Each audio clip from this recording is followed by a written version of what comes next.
Hello everybody, so today we're going to say these words in Bisaya, in Tagalog, in Swedish, and in English version.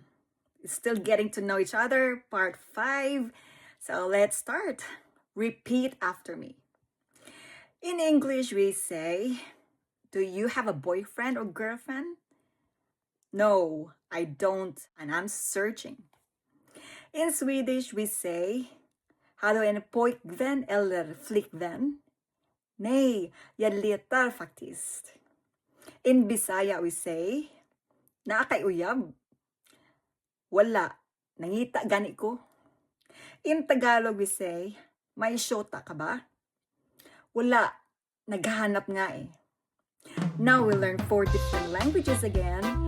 Please don't forget to follow or subscribe for more. And until next time, bye-bye.